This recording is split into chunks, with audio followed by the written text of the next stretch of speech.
श्री विजय सिन्हा जी, श्री हरीश साहनी जी, अशोक यादव जी, श्री गोपाल जी ठाकुर, श्री हरीश त्रिवेदी जी, नंद किशोर यादव जी, श्री मंगल पांडे जी, पूर्व मंत्री आरसीपी सिंह जी, और आज माता जानकी की धरती पर आए हुए प्यारे भाइयों बहनों माताओं और मेरे जिगर के टुकड़े जैसे युवा मित्रों, आप सभी को नमस्कार। सबसे पहले मैं सीता मैया की भूमि पर आया हूं। यहीं उन्होंने देह धारण कर समग्र देश के अंदर, समग्र दुनिया के अंदर पतिव्रता धर्म क्या होता है उसको प्रस्थापित करने का काम किया। वो माता सीता को दो हाथ जोड़कर प्रणाम कर मेरी बात की शुरुआत करना चाहता हूं। मित्रों, ये जो भूमि है महान विद्यापति जी की, मंडन मिश्र की, जननायक कर्पूरी ठाकुर जी की, वीर पूरण मंडल की और पंचानन झा जैसे वीरों की भूमि है। इस भूमि को भी मैं प्रणाम कर मेरी बात की शुरुआत करना चाहता हूं। यही भूमि ने दुनिया में मधुबनी पेंटिंग से न केवल मिथिलांचल परंतु समग्र भारत की ख्याति देश देश तक पहुंचाने का काम किया है। वो झंझारपुर और मिथिलांचल की भूमि को मैं प्रणाम करने आया हूं। सबसे पहले तो मैं बिहार की जनता का बहुत हृदय से, बिहार की जनता का बहुत हृदय से धन्यवाद करना चाहता हूं। कुछ दिन पहले ये लालू नीतीश की सरकार ने एक फतवा जारी किया कि बिहार में रक्षाबंधन की छुट्टी नहीं होगी, जन्माष्टमी की छुट्टी नहीं होगी। और बिहार की जनता ने जो आक्रोश दिखाया उससे इनकी शान ठिकाने आने का काम आप लोगों ने किया है। मैं बड़े हृदय से आपका सम्मान करने का काम करता हूं। माताओं, भाइयों, बहनों, 2024 में चुनाव आने वाला है। मैं बिहार की जनता का इसलिए धन्यवाद करना चाहता हूं कि 2014 में 40% वोट और 31 सीटों के साथ आपने मोदी जी को प्रधानमंत्री बनाने का काम किया। इसलिए बिहार की जनता का बहुत बहुत धन्यवाद। 2019 में भी 53% वोट और 39 सीटें देकर मोदी जी को फिर से आपने प्रधानमंत्री बनाया। मोदी जी ने मिथिलांचल के लिए, झंझारपुर के लिए, बिहार के लिए क्या किया, गरीबों के लिए क्या किया, बाद में मैं बताता हूं। मगर मैं आपको बताना चाहता हूं कि पूरे देश भर में मैं ऐसे ही लोकसभा कार्यक्रमों में घूमता हूं। ये झंझारपुर जैसे ही भीड़ हर जगह आती है, जहां तक नजर पहुंचे भीड़ ही भीड़ दिखाई पड़ती है। मित्रों, मैं हेलीकॉप्टर से देख रहा था, तीनों रोड जाम हुए पड़े हैं, पेंडाल में जगह नहीं है, स्टेडियम में लोग पूरा भर दिए हैं, सामने बन रही बिल्डिंग पर भी लोग बैठे हैं। झंझारपुर की जनता जिस उत्साह के साथ मोदी जी के समर्थन में यहां आई है, मुझे पूरा भरोसा है कि 2024 में बिहार में 39 सीटों का रिकॉर्ड तोड़कर 40 की 40 सीट एनडीए और बीजेपी जीतने जा रही है। माताओं, भाइयों, बहनों, आपने मोदी जी को प्रधानमंत्री बनाया। मोदी जी ने कई ऐसे काम किए कि मैं गिनवाने जाऊं तो एक पूरी भागवत सप्ताह बिठा दे फिर भी समाप्त न हो। मगर मुझे मन से बताना झंझारपुर वालों, जब हमारा चंद्रयान चंद्र पर उतरा, आपका मन आनंद से भर गया था या नहीं भर गया था? जोर से बोलो, भर गया था या नहीं भर गया था? और G20 में जब हमारे देश का प्रधानमंत्री दुनिया भर के अनेक राष्ट्राध्यक्षों के बीच में हथौड़ा लेकर अफ्रीकन यूनियन को G20 में शामिल करता है, तो हर हिंदुस्तानी की छाती गज गज फूल जाती है। मित्रों, ये G20 ने देश के गरीब, युवा, किसान सबके लिए अनेक मौके खोलने का काम किया है। जो डिक्लेरेशन हुआ है वो भारत के आर्थिक विकास का नक्शा खींचने वाला है। दुनिया के सारे देश भारत के साथ व्यापार करने के लिए लालायित है, उत्साहित है, और मोदी जी के नेतृत्व में भरोसा करते हैं कि भारत आने वाले दिनों में दुनिया का नेतृत्व कर सकता है। भाइयों और बहनों, G20 के बाद मैं 3 राज्यों में गया। तीनों राज्यों में युवाओं ने जैसे G20 में वो स्वयं नेतृत्व कर रहे हो, इस प्रकार से G20 के लिए आनंद व्यक्त करने का काम किया है। मोदी जी ने चंद्रयान और G20 के नेतृत्व के माध्यम से पूरे विश्व में भारत को एक मजबूत स्थान देने का काम किया है। और मधुबनी पेंटिंग की ये धरती को मैं बताना चाहता हूं, बिहार की धरती को बताना चाहता हूं।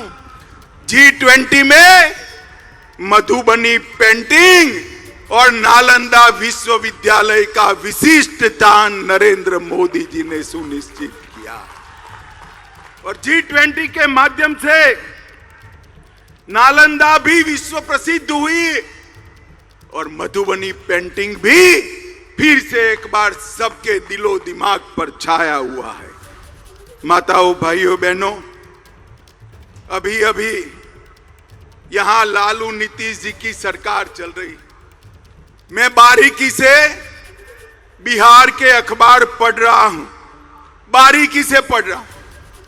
हर रोज बिहार के अंदर गोलीबारी, लूट खसोट, अपहरण, पत्रकारों की हत्या, दलितों की हत्या के किस्से बढ़ते जा रहे हैं। आज मैं बिहार की जनता को कहने आया हूं, ये जो स्वार्थी गठबंधन बना है वो बिहार को फिर से जंगल राज की दिशा में ले जाने वाला है। आप मुझे बताओ झंझारपुर वालों, आपको फिर से जंगल राज चाहिए क्या? अरे जोर से बोलो, चाहिए क्या? लालू जी फिर से एक्टिव हो गए, नीतीश जी इनएक्टिव हो गए। अब लालू जी एक्टिव होते हैं, नीतीश जी इनएक्टिव होते हैं, तो आप समझ सकते हो कि बिहार कैसा चलेगा। मित्रों, ये जो नया अलायंस किया है उसका नाम बदलने की जरूरत पड़ी। नाम क्यों बदला? पहले यूपीए के नाम से वो काम करते थे। 12 लाख करोड़ के घपले, घोटाले, भ्रष्टाचार किए। रेलवे मंत्री रहते हुए लालू जी ने अरबों खरबों का भ्रष्टाचार किया, कोर्ट में केस चल रहे हैं, और नीतीश जी अब लालू जी के भ्रष्टाचार को नहीं देखते हैं। उनको मालूम है कि बिहार के विकास के लिए यूपीए ने कुछ नहीं किया, मैं आगे बताऊंगा, और भ्रष्टाचार किया, यूपीए के नाम से वो नहीं आ सकते हैं, इसलिए इंडी अलायंस के नाम से वो आ रहे हैं। मगर पहचान कर रखना, नाम कोई भी बदले, ये वही लालू प्रसाद यादव है जिसने बिहार को सालों तक पीछे धकेलने का काम किया है। माताओं, भाइयों और बहनों, इंडी अलायंस के कुछ लोग रामचरितमानस का अपमान करते हैं। आप इससे सहमत है क्या? जोर से बोलिए, सहमत है?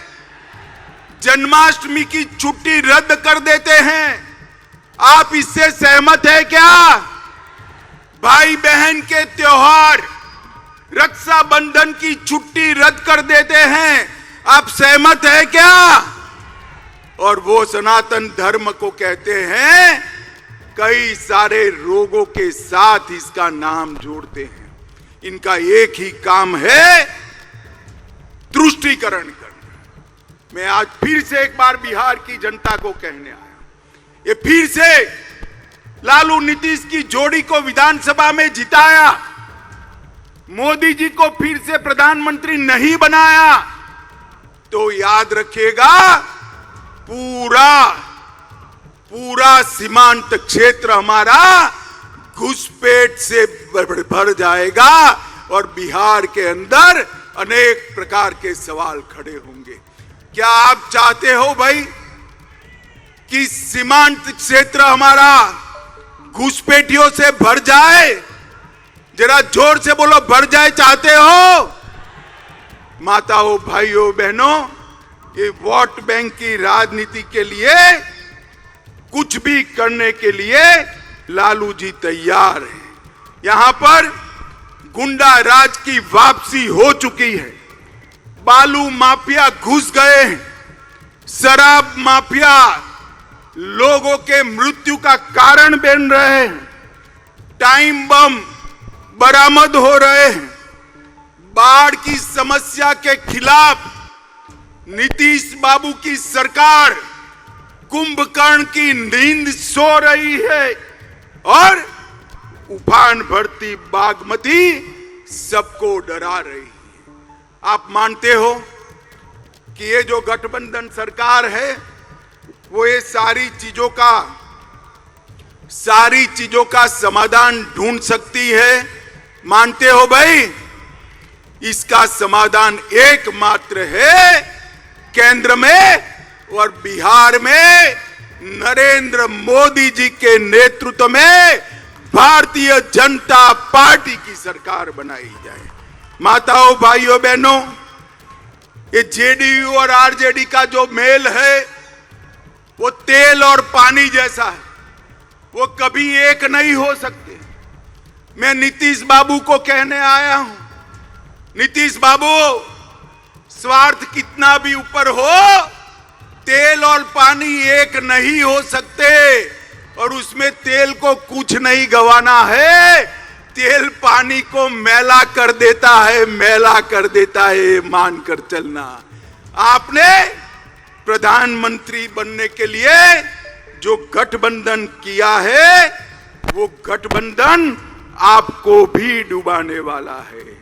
माताओं, भाइयों, बहनों, आप मुझे बताओ कि मैं यहां आया हूं, वो मां सीता की भूमि है।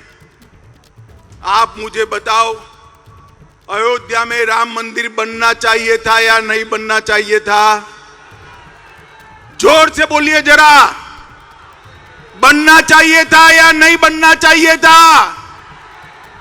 सालों तक ये गठबंधन ने राम मंदिर को रोक कर रखा, कांग्रेसियों ने राम मंदिर को रोक कर रखा, लालू जी ने रोक कर रखा, और अब आपने दोबारा मोदी जी को प्रधानमंत्री बनाया। मैं फिर से एक बार कहता हूं, जनवरी में वही जगह पर अयोध्या में जहां प्रभु श्री राम का जन्म हुआ था, वहां भव्य राम मंदिर में राम लल्ला विराजमान हो। इनके पेट में इसका दर्द है, इसलिए दर्द पेट में है और सर पीट रहे हैं। माताओं, भाइयों, बहनों, मुझे बताओ, ये कश्मीर हमारा है या नहीं है? जोर से बोलो, है या नहीं है? धारा 370 जानी चाहिए थी या नहीं जानी चाहिए थी? तुष्टीकरण के चलते ये लालू नीतीश की जोड़ी और कांग्रेस पार्टी धारा 370 को बचाकर रखती थी। आपने दोबारा मोदी जी को प्रधानमंत्री बनाया। मोदी जी ने धारा 370 को समाप्त कर कश्मीर को हमेशा के लिए भारत का अभिन्न अंग बनाने का काम किया है। माताओं, भाइयों, बहनों, हमारी सरकार ने दरभंगा क्षेत्र के विकास के लिए ढेर सारे काम किए हैं। दरभंगा एयरपोर्ट नरेंद्र मोदी जी ने बनाया। 3 वर्षों में 16 लाख यात्री यात्रा कर चुके हैं। बेंगलोर, दिल्ली, कलकत्ता, हैदराबाद और मुंबई के साथ आज दरभंगा से बिहार के लोग सीधा कनेक्ट पा चुके हैं और 40 करोड़ की लागत से इंडियन टर्मिनल बिल्डिंग का कार्य चल रहा है और नवंबर 2023 तक डीपीआर भी 1000 करोड़ की लागत से नए टर्मिनल का हम शुरू कर देंगे।